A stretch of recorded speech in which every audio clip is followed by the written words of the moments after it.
Je mi 82 let. Celý život jsem byl slušný člověk a právě to mě stálo všechno. Jmenuji se Josef. Narodil jsem se v roce 1942.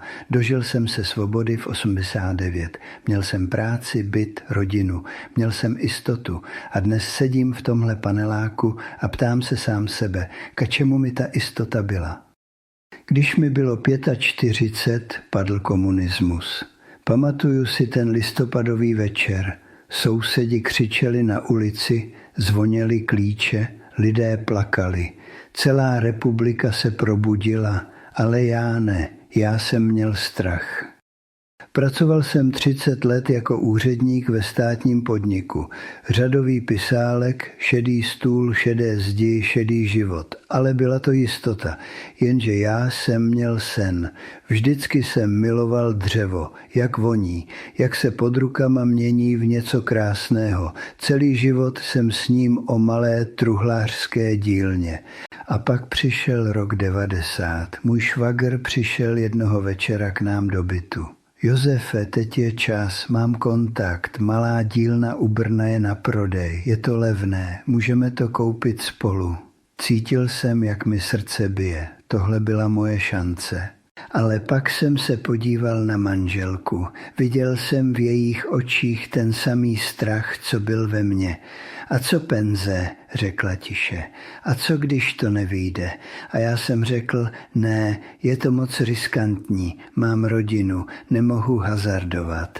Švagr koupil tu dílnu sám, dnes má 3 pobočky. Já jsem zůstal na tom svém šedém úřadě.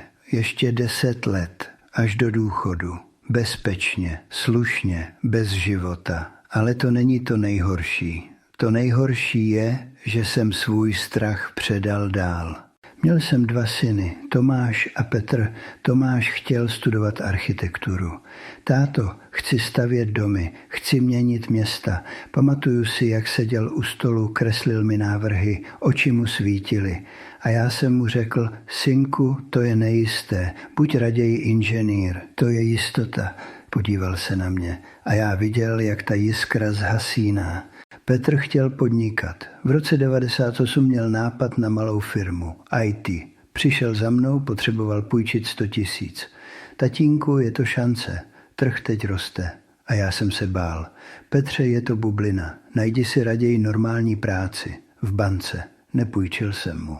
A on to vzdal. Dnes pracuje jako úředník, jako jsem pracoval já. Stejný šedý stůl, stejný šedý život. Před rokem mi volal Tomáš. Jeho syn, můj vnuk Martin, dostal nabídku studovat v zahraničí. Stipendium Anglie. Viděl jsem celou tu řetěz. Já jsem se bál žít. Tomáš se naučil bát ode mě. A teď Tomáš učí bát svého syna. Můj strach se dědí jako genetická vada. Martine, řekl jsem starý muž, mám 81 let. Bál jsem se a ten strach jsem si nechal vzít všechno. Nevybral jsem si život, který jsem chtěl.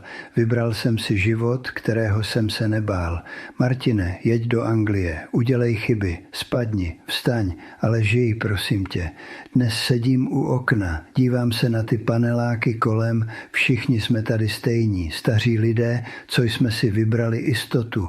Mám penze, mám střechu nad hlavou, ale když zavřu oči a snažím se vzpomenout na něco krásného, je to prázdno, není tam risk, není tam sen, je tam jen jistota, studená, šedá jistota.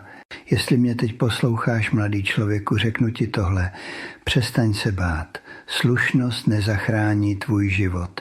Jistota ti nevezme prázdnotu, když budeš starý. Nejhorší chyba mýho života nebyla chyba, kterou jsem udělal. Byla to chyba, kterou jsem se bál udělat. Jistota je krásné slovo, ale víš, co není jisté, že máš čas. Za 2 měsíce mi bude 83.